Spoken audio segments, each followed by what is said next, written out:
तो आपने देखिए फटाफट अंदाज में देश दुनिया की अहम खबरें। आइए आगे बढ़ते हैं, रुक करते हैं इस वक्त की बड़ी खबर का। यूपी सरकार ने लॉकडाउन पर सुप्रीम कोर्ट में अर्जी दी है। बता दें कि इलाहाबाद हाईकोर्ट के निर्देश को यह चुनौती दी गई है। हाईकोर्ट ने दरअसल 5 जिलों में संपूर्ण लॉकडाउन का निर्देश दिया है। सुप्रीम कोर्ट में आज ही इस मामले में सुनवाई हो रही है, क्योंकि यूपी सरकार जो है वो नाइत्तेफाकी रख रही है इस हाईकोर्ट के इस फैसले से, क्योंकि उनका कहना है लॉकडाउन नहीं होना चाहिए, इंसानों की जीविका भी चलती रहनी चाहिए। तो यूपी में लॉकडाउन होगा या नहीं, ये बड़ा सवाल है, क्योंकि यूपी सरकार ने लॉकडाउन पर सुप्रीम कोर्ट में अर्जी दाखिल कर दी है और इस अर्जी पर आज ही सुनवाई होनी है। हाईकोर्ट ने दरअसल 5 जिलों में संपूर्ण लॉकडाउन का निर्देश दिया है, लेकिन अब यूपी सरकार जो है उस फैसले के खिलाफ जाकर के इलाहाबाद हाईकोर्ट के निर्देश को चुनौती दे रही है। इस खबर पर ज्यादा बातचीत के लिए रुक करेंगे हमारे संवाददाता आशीष सिन्हा का। आशीष सिन्हा, आज कितने बजे सुनवाई होनी है, क्योंकि हाईकोर्ट ने 5 जिलों में लॉकडाउन का निर्देश दिया, लेकिन यूपी सरकार इससे अलग राय रख रही है। देखिए, आज फर्स्ट हाफ में सुप्रीम कोर्ट इस पूरे मामले की सुनवाई करेगा। दरअसल यूपी सरकार सुप्रीम कोर्ट में ये कहते हुए आई है कि लॉकडाउन शहरों में लगाना है या नहीं, ये न्यायपालिका के अधिकार क्षेत्र का मामला नहीं है, ये कार्यपालिका के अधिकार क्षेत्र का मामला है, ये प्रशासनिक आदेश का मामला है। यानी ये सरकार तय करेगी कि क्या हमें लॉकडाउन लगाना है या नहीं लगाना है।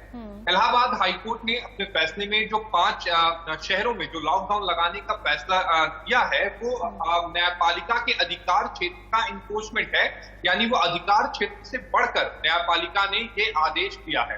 आज सुप्रीम कोर्ट को यही डिसाइड करना है कि क्या हाईकोर्ट ऐसे आदेश, खासकर तब जब कोरोना के मामले इन 5 शहरों में लगातार बढ़ते जा रहे हैं, जो सिस्टम है वो कोलैप्स होने पर आया है, लोगों को ऑक्सीजन नहीं मिल रहा है, बेड नहीं मिल रहा है, तो क्या ऐसे मामलों में हाईकोर्ट अपने अधिकार क्षेत्र का इस्तेमाल करके इस तरह के आदेश दे सकता है या नहीं। आज मामले में जो भी फैसला हो वो नजदीक होगा, क्योंकि अगर सुप्रीम आशीष, यहाँ एक चीज मैं समझना चाहूंगी, ये जो लड़ाई है, ये जो जंग है कि कोर्ट के फैसले को चुनौती दे रही है यूपी सरकार, तो ये अधिकारों को लेकर के जंग है, फाइट है, ये ईगो प्रॉब्लम है, या फिर वाकई में लोगों की चिंता है?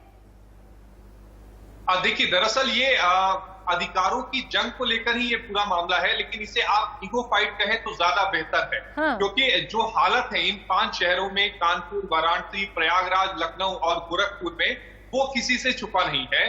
लोगों के पास ऑक्सीजन नहीं है, लोगों को बेड नहीं मिल पा रहे हैं, हालात बेहद खराब हैं।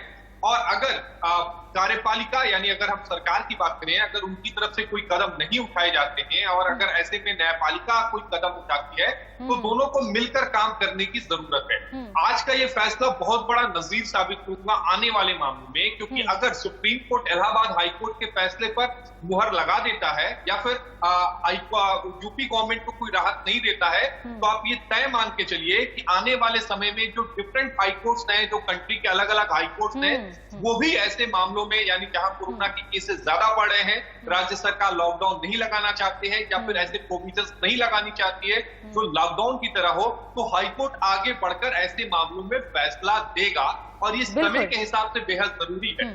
देखिए, अगर राज्य सरकार की तैयारियां पूरी है तो जाहिर सी बात है किसी भी कोर्ट को दखल करने की जरूरत नहीं पड़ेगी, लेकिन जहां अगर ये देखा जाए कि कमी है, बुरा हाल है, तो जाहिर सी बात है अगर राज्य सरकार कुछ नहीं करेंगी तो फिर इलाहाबाद हाईकोर्ट ने जो एक्शन लिया है शायद वो बाकी और भी कोर्ट फैसला करेंगी। बहुत बहुत शुक्रिया आशीष, तमाम जानकारी के लिए आपका। सुनवाई होगी, हर अपडेट आप तक हम पहुंचाते रहेंगे कि आखिर क्या रहा इस पूरे मामले में। फिलहाल एक छोटा सा ब्रेक, लेकिन ब्रेक पर जाने से पहले एक नजर इस वक्त की हेडलाइन।